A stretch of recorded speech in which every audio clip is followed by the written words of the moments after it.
చంద్రబాబుతో మాట్లాడి Rayalaseema lift irrigation ప్రాజెక్టును పూర్తిగా నిలిపివేశానని చెప్పేసి తెలంగాణ ముఖ్యమంత్రి రేవంత్ రెడ్డి అసెంబ్లీలో ఒక ప్రకటన చేయడం జరిగిందని చెప్పవచ్చు. ఈ ప్రకటన పట్ల కూడా రాయలసీమ వాసులు మండిపడుతున్నారని చెప్పవచ్చు.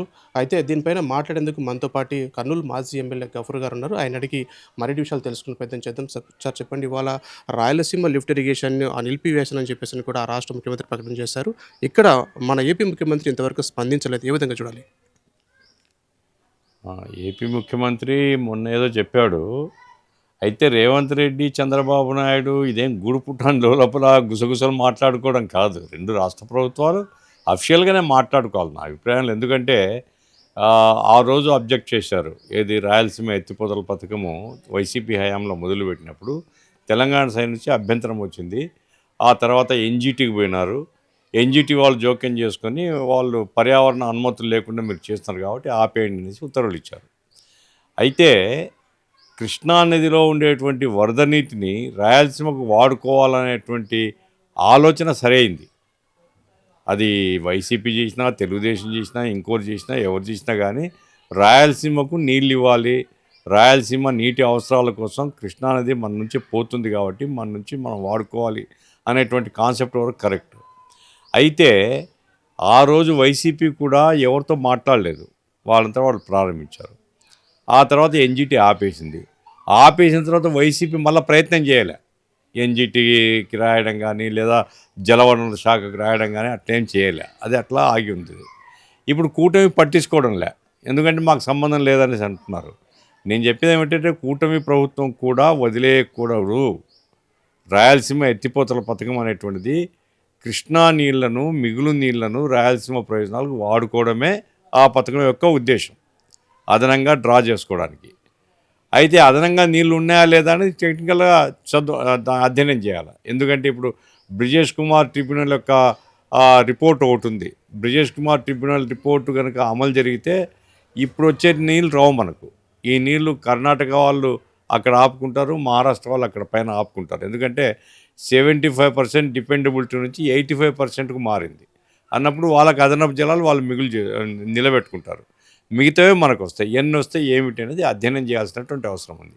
దాంట్లో భాగంగా ఇప్పుడు ఏంటంటే కొత్త ఆలోచన వీలు చేసింది పోలవరం టు బనకచెర్ల. బనకచెర్ల అనేది అది కృష్ణా నీళ్ళ, గోదావరి నీళ్ళ, ఏ నీళ్ళు అయినప్పటికీ ఈ మొత్తం గాలేరు నగరి, ఆ తర్వాత తెలుగంగ, వీటన్ని కేంద్రీకృత ప్రాంతం. అది హంద్రీనివా పైనే వస్తుంది కాబట్టి బనకచెర్లకు గోదావరి జలాలు తీసుకుని వస్తామని ఇప్పుడు కూటమి వాళ్ళు చెప్తున్నారు. అది 1,00,000 కోట్ల రూపాయలు. ఇప్పుడు మింగ మెతుకులేదు మీసాలకు సంపెంగ నూనె అన్నట్లుంది వీళ్ళ ప్రతిపాదన. ఇక్కడుండే నీళ్ళు ఊరికి జస్ట్ కాలువ తవ్వుకుంటూ వచ్చేస్తాయి. కాబట్టి రాయలసీమకు నీళ్ళు ఇవ్వాలా అనేటువంటి చిత్తశుద్ధితో తెలుగుదేశం లేదా కూటమి ప్రభుత్వం అధ్యయనం చేయించాల. చూసుకుంటే వివాదం బాగా చెలరేగుతూ ఉంది. టీడీపీ నేతలు ఏమంటున్నారు, రాయలసీమకు ఉపయోగపడిన ప్రాజెక్టు పైన రాద్ధాంతం చేస్తున్నారు. అసలు ఆ ఎత్తిపోతల వల్ల రాయలసీమకు ఒరిగేటువంటి లాభం ఏంటి అని అంటున్నారు. ఏ విధంగా? ఇప్పుడు నీటి వనరులు అనేటువంటి అందరికీ అర్థం కావు, అజ్ఞాని అనాలి నేను. ఎవరైతే రాయలసీమ ఎత్తిపోతడంతో రాయలసీమ ప్రయోజనం లేదు అంటే రాజకీయ అజ్ఞానము, నీటిపారుదల విషయాల్లో పూర్తి అజ్ఞానం అని చెప్తాను నేను. కృష్ణా నీళ్ళు వాడుకోకపోతే ఏ నీళ్ళు వాడుకుంటాడు ఆయన? కృష్ణా నీళ్ళను వదిలేసిన తర్వాత ఏ నీళ్ళు ఎట్లా వస్తాయి? ఆ బుద్ధి ఉందా లేదా ఆ మాట అనడానికి? ఇది తప్పించుకుంటే బాధ్యరహితమైనటువంటి వైఖరి. ప్రజాప్రతినిధులుగా మీరు ఎన్నికైనారు, ఒక ప్రభుత్వం ఏర్పడింది, ఆ ప్రభుత్వం తరఫున మేము నీళ్ళు ఇస్తామని అష్యూరెన్స్ ప్రజలకు ఇవ్వాలి. కానీ ఇప్పుడు అధ్యయనం చేయించిన తర్వాత ఒకవేళ నీళ్ళు ఇక్కడ లభ్యం కావు, చాలా తక్కువ నీళ్ళు ఉంటాయి, సర్ప్లస్ నీళ్ళు ఉంటాయి కాబట్టి మేము పైనుంచి తీసుకుని వస్తామంటే అది అర్థం చేసుకోవచ్చు. అదేమి కాకుండా ఇది ఆపేస్తాం, 1,00,000 కోట్ల రూపాయలు, ఈడ 1,000-1,500 కోట్లు ఖర్చు పెట్టడానికి చేత కాదు, 1,00,000 కోట్లు పెడతాడా వీళ్ళు? కాబట్టి రాయలసీమ ప్రాజెక్ట్ వల్ల ప్రయోజనం లేదు అని చెప్పేటువంటి రాజకీయ అజ్ఞానులు వాళ్ళు ప్రజాప్రతినిధులుగా పనికిరారు. రాయలసీమ ఎత్తిపోతల పథకం రాయలసీమకు ఎంతైనా అవసరము. కృష్ణా నీళ్ళను మళ్లించుకోవడం అనేటువంటిది బ్రిటిష్ కాలం నుంచి కూడా చర్చ జరుగుతుంది. ఒకప్పుడు పెన్నార్, కృష్ణా పెన్నార్ ప్రాజెక్టు అంటే ఇక్కడ సిద్ధేశ్వరం దగ్గర ప్రాజెక్టు కట్టి, ఆనకట్ట కట్టి సిద్ధేశ్వరం నుంచి నీళ్లు తీసుకొని పెన్నారుకు తీసుకొని పోవాలని బ్రిటిష్ కాలంలో ప్రపోజ్ చేసినారు.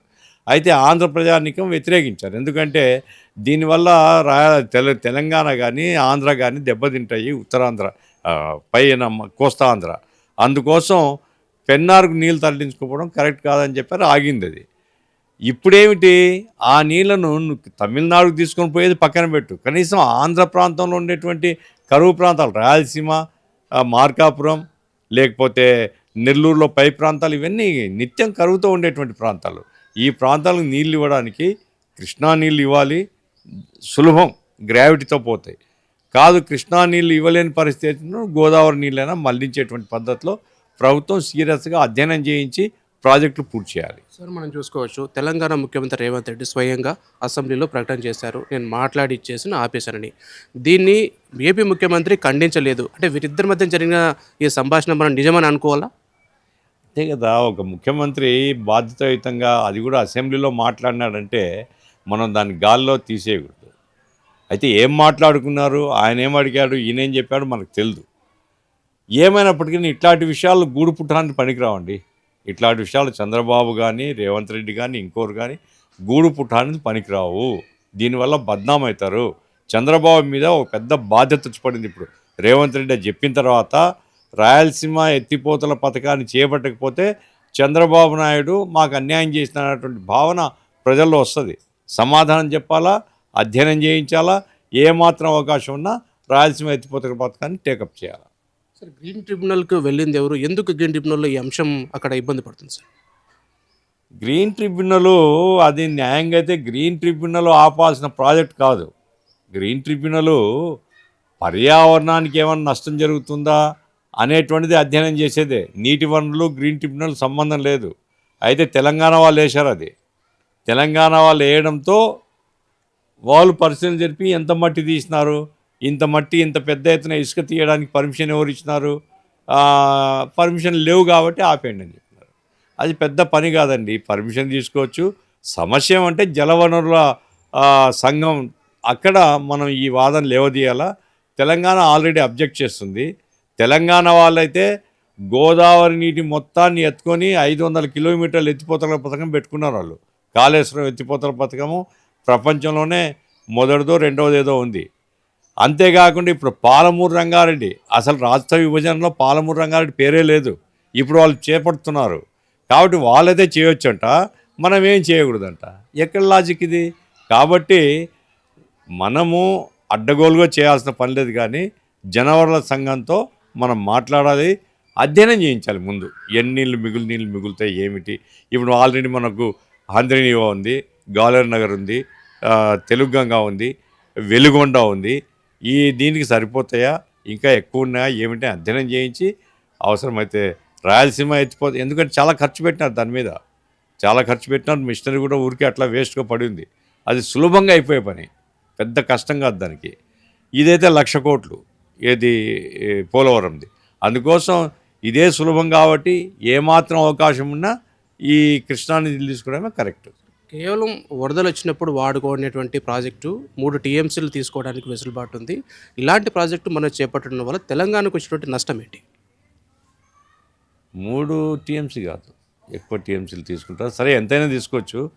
తెలంగాణ నష్టం ఏంటంటే అసలు తెలంగాణ పుట్టిందే నీళ్ళు, నియామకాలు, నిధులు, ఇది కదా వాళ్ళ నినాదం.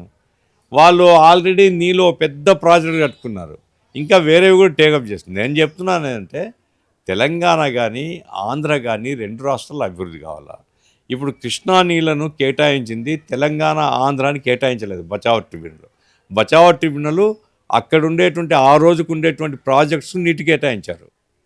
ఆ ప్రాజెక్ట్స్కు కాగా ప్రపోజ్డ్ ప్రాజెక్ట్స్కు గ్యారంటీ ఇచ్చినారు వాళ్ళు. ఏది హంద్రీనీవా, తెలుగుగంగా, వీటికి గ్యారంటీ ఇచ్చినారు.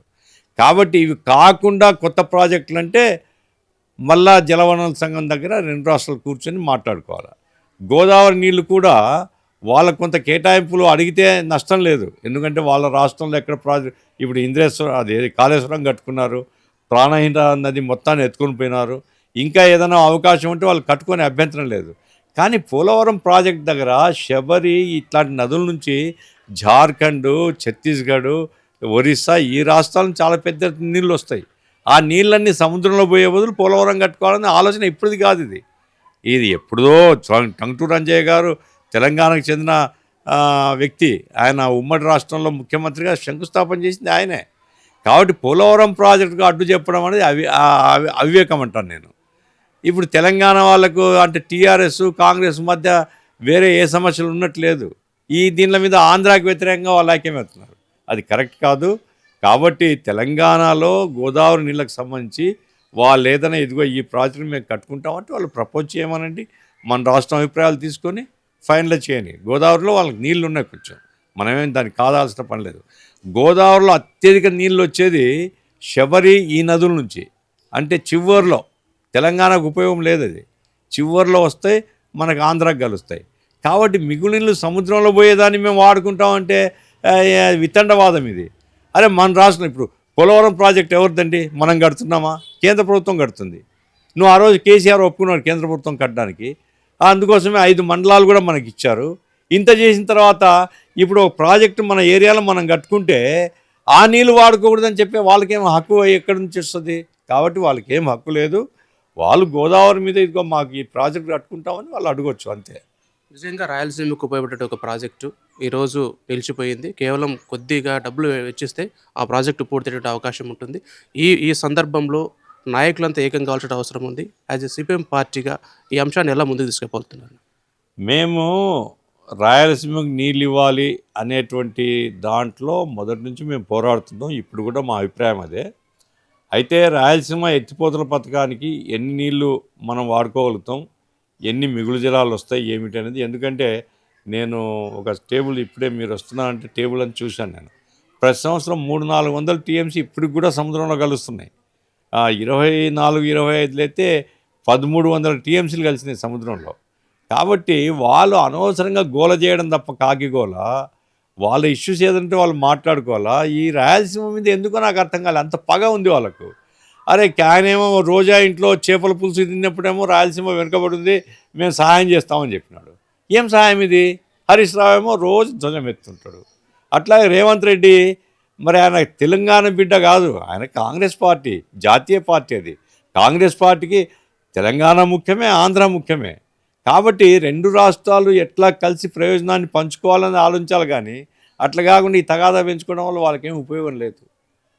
రాయలసీమ ముఖ్యమంత్రి ఈ ప్రాంతంలో ఉన్నారు. అనేక మంది ముఖ్యమంత్రులు ఇక్కడ ఈ ప్రాంతం నుంచి వారే ఉన్నారు. మరి ఎందుకని ఇది పూర్తి చేయలేకపోతుంది సార్? రాయలసీమ వాసి ముఖ్యమంత్రి అయ్యుండి కూడా ఈ ప్రాంతానికి ఎందుకు న్యాయం జరగడం లేదంటారు? ఇప్పుడు అట్లా అనుకుంటే బ్రదర్, ఇప్పుడు ముఖ్యమంత్రి ఉన్నాడు, పోయిన జగన్ రాయలసీమ వాసినే, రాజశేఖర్ రాయలసీమ వాసినే, కోట్ల విజయభాస్కర్ రాయలసీమ వాసినే, నీలం సంజీవ్ రెడ్డి రాయలసీమ వాసినే, ఆ తర్వాత పివి నరసింహారావు రాయలసీమ నుంచి గెలిచాడు.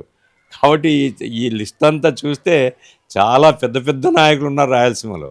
కానీ ఎవరికి ఈ ప్రాంతం పట్ల శ్రద్ధ లేదు. అందుకోసమే చంద్రబాబు నాయుడు ప్రభుత్వాన్ని చెప్తున్నాను నేను, ఉత్తగా హైప్ చేసుకొని లేనిదాన్ని క్రియేట్ చేసుకొని చాలా గొప్ప చేస్తున్నాం అని మీ అంతటా మీరు మీ భుజాల మీద నడుపుకుంటున్నారు. కాదు, రాయలసీమకు నీళ్ళు ఇచ్చే దాని మీద సీరియస్గా అధ్యయనం చేయించండి. రాయలసీమలో ఉండేటువంటి వనరులన్నింటినీ వినియోగించుకుంటే ఎన్ని నీళ్ళు ఉంటాయి. కృష్ణానదిలో మిగులు జలాలు, ఇప్పుడు ఉదాహరణకు తీసుకుందాం, ఇప్పుడు తుంగభద్ర, వాళ్ళు తెలంగాణ వాళ్ళు ఏమంటారు సార్, కృష్ణా నీళ్ళలో రాయలసీమ భూమి లేదంటారు. తెలంగాణ ఎవరిది? వాళ్ళ నాయందే ఈ తుంగభద్ర ఎక్కడి నుంచి వస్తుంది? కర్ణాటక నుంచి వస్తుంది. తుంగభద్ర అంతా రాయలసీమ నుంచే పోతుంది కదా. తుంగభద్రలు ఇప్పుడు వాళ్ళు కర్ణాటక వాళ్ళు ఏం చేస్తున్నారు, అప్పర్ భద్ర, అప్పర్ తుంగ లిఫ్ట్ ఇరిగేషన్లు పెట్టుకుంటున్నారు. అంటే తుంగభద్ర కూడా రాకుండా అయిపోతున్నాయి. ఇప్పుడు మనం ఇలా కొట్లాడుకుంటున్నాం, నారాయణపూర్ ఆలమట్టి ఎత్తు పెంచుతున్నారు. ఇవన్నీ రాష్ట్ర ప్రభుత్వం పట్టించుకోవాలి కదా. పట్టించుకొని మన కృష్ణా వాటర్లో మన వాటా మనం ఖచ్చితంగా సాధించుకోవాలా. మిగులు జలాలు ఖచ్చితంగా రాయలసీమకు ఉపయోగపడాలా. రాయలసీమకు మిగులు జలాలు లేవు అనేది కనుక అధ్యయనంలో తేలితే అదనపు నీళ్ళని ఎక్కడి నుంచి తీసుకుని రావాలో చర్చించాలా, నిధులు కేటాయించాలా. ఉత్త ప్రాజెక్టు పేరు పెట్టడం కాదు. ఇప్పుడు ఎందుకు తెలుగు గంగ ఎంతకాలం అయిందని మొదలుపెట్టి 30 సంవత్సరాలైంది, ఇంకా ఇన్కంప్లీటే. మీరు బ్రహ్మసాగర్ దగ్గర పోండి, బ్రహ్మసాగర్ పెద్ద ఆనకట్ట, నీళ్ళన్నీ పైన ఉంటాయి, కింద పొలాలకు నీళ్ళు అంటే పంట కాలువలు తీయలే. అట్లాగే ఇప్పుడు హంద్రీనీవా చాలా తక్కువ కెపాసిటీ, దాన్ని పెంచాలా. అట్లాగే గాలేరు నగరి పూర్తి కాలేదు. కాబట్టి ఈ ప్రాజెక్ట్స్ అన్నీ పూర్తి చేసి అదనపు నీళ్లు కూడా ఇచ్చి